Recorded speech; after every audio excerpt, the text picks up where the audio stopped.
Welcome back to the Expert's Edge. As an intrepid world traveler who prides myself on experiencing the exotic, the dangerous, and the just plain weird, I'm always looking for the next unexplored destination to visit. But even I have my limits when it comes to countries so dangerous, corrupt, or downright inhospitable that setting foot in them could mean taking your life in your hands. Call me overly cautious, but I tend to steer clear of nations that might throw me in jail for no reason, or where roving bands of militants could decide to kidnap me for fun and profit. So while I'm game for pushing the boundaries of my comfort zone, I draw the line at destinations despised by the global community. Join me for a tongue-in-cheek look at some of the world's most hated countries that sadly may be best left off your travel bucket list. What makes a country hated? Here are the factors that contribute to negative perceptions. Let's start with what turns a nation into public enemy number one. There are a few reasons the world loves to hate. The first one is military overreach.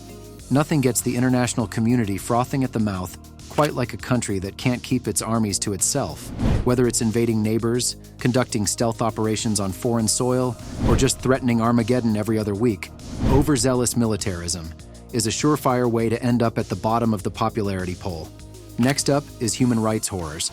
If a government can't stop itself from oppressing, torturing, and murdering its own citizens, it's unlikely to win a congeniality award from anyone else. Regimes that crush dissent, cage minorities, and make a habit of crimes against humanity tend to become global pariahs in short order. The next one is economic bullying. Some countries throw their financial weight around to get what they want, using punitive trade policies, predatory lending practices, or just plain old bribery and corruption. Nothing fosters resentment quite like watching another nation get rich by keeping you poor. Cultural incompatibility is the fourth one. Sometimes values and worldviews just don't match up in a way that breeds goodwill. Moral differences over things like religion, individual freedom, or gender equality can drive a wedge between populations that proves hard to overcome. Historical grievances comes in at number 5. The past has a way of lingering in the present. Old wars, colonial abuses, and broken alliances die hard in national memories, creating grudges that span generations. There are some rivalries so steeped in history, they seem destined to endure forever. No one's saying we should all hold hands and get along, but a little less despotism, a little more diplomacy, and a willingness to forgive, if not forget, might make the world hate a little less. Call me an idealist, but that doesn't seem like too much to ask. Here are the top most hated countries in the world. As an American, it pains me to admit the good old USA ranks pretty high on the list of most hated countries. According to surveys from places like the Reputation Institute and Pew Research, we're right up there with Russia and North Korea. What did we do to deserve this dubious honor? Decades of bombing other countries hasn't exactly endeared us to the rest of the world. Our habit of inserting ourselves into global conflicts with an attitude of America knows best hasn't won us many friends either. Our wealth and power have spawned resentment and jealousy. The fact that we consume far more than our share of the world's resources while others struggle in poverty doesn't help. And of course there's our politics. Loud, brash, and endlessly partisan, the American political scene is a global soap opera. Our frequent government shutdowns and legislative gridlock showcase the worst of our democratic process for all to see. While the reasons for the world's distaste are complex, one thing is clear. America would do well to approach foreign policy with more humility and cooperation. We should focus on listening to other nations instead of always insisting we know what's best. By acknowledging our own faults and shortcomings, we can begin rebuilding trust and goodwill on the global stage. Until then, I guess the Star-Spangled Banner will keep waving o'er the land of the frequently reviled and the home of the often disliked. Such is life in the nation that tops the list of most hated countries. Let's take a closer look at why these countries are so disliked and their reputations, as well as the risks of traveling to the world's most hated nations. Listen, I get it. Every country has their flaws, even mine, the good old USA, but some nations seem hell-bent on making enemies. Take Russia, for example. They have a nasty habit of poisoning detractors and invading neighboring countries for kicks. Their leader, Vladimir Putin, seems to get his jollies from causing chaos on the global stage. Is it any wonder Russia tops surveys as one of the most disliked countries? Russia, always eager to stir up trouble, also ranks high on the hateability scale, with a rap sheet including election interference, poisonings of political dissenters, and the jailing of opposition leaders. It's no wonder Russia has a PR problem. Of course, Putin and his cronies don't seem to care one iota what the rest of the world thinks. For travelers, Russia poses risks like government surveillance, harassment by authorities, and even unjust imprisonment. As stunning as the architecture and culture may be, for now I'll admire them from afar. Thanks very much. Then you've got North Korea, run by a dynasty of unhinged dictators with weird haircuts. They pour nearly all their money into developing nuclear weapons and threatening the world with annihilation. Meanwhile, most North Koreans live in abject poverty and hunger.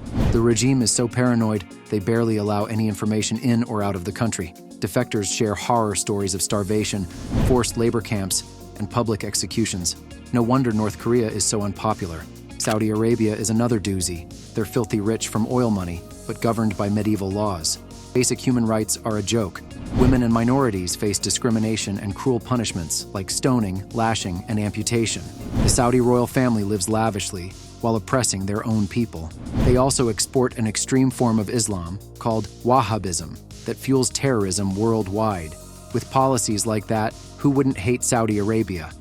As an intrepid traveler with a high tolerance for danger, I thought I had seen it all. That is, until I decided to visit Saudi Arabia, a country so hated, it makes North Korea look like Disneyland. Sure, the scenery was stunning, but between the oppressive religious laws, medieval punishments, and raw deal for women, the trip left me more than a little rattled. Let's just say after witnessing a public stoning, I gained a new appreciation for civil liberties. I'm sure the average person in any country is decent enough, but when governments act aggressively, violate human rights, threaten global security, or make life miserable for their citizens, it's no wonder their nations become pariahs on the world stage. Some countries seem determined to make enemies, and they do a bang-up job of it. No one can hate quite as well as the most hated countries. Call me crazy, but for some strange reason, I've always been drawn to places others avoid like the plague. Maybe it's my rebellious spirit, or my morbid curiosity, but there's something thrilling about visiting countries most sane people would never set foot in. Of course, taking a vacation in any of the world's most despised nations does come with certain, shall we say, risks. Even my own country, the good old USA, has its fair share of haters around the globe. Granted, there are certainly valid reasons for resentment, from past and present foreign policy blunders to global warming denial. As an American traveler, I've found it's best to do as the Romans do. Avoid flashy displays of patriotism, don't engage in political debates, and absolutely do not bring up gun rights. With a little humility and cultural sensitivity, most places will still welcome Americans with open arms. After all, every country has its flaws, even if some are hard to ignore. In the end, while visiting despised nations may be an adventure, for the average traveler, the risks far outweigh the rewards. As for me, I think I'll stick to friendlier destinations where human rights are valued and dissenters aren't imprisoned. My curiosity only goes so far. Here are the most hated countries, frequently asked questions and answering common questions about the world's least liked nations. So you want to know about the world's most despised nations, do you? Well, you've come to the right place. As an armchair travel expert and geopolitical junkie, I've spent countless hours researching the planet's pariah states. Ask me anything. I'm happy to share my snarky opinions. For example, why do people hate North Korea so much? Are the citizens as strange as their leaders? North Korea is hated largely because of its unhinged dictators and nuclear ambitions. As for the people, they're victims of a repressive regime, so don't judge them too harshly.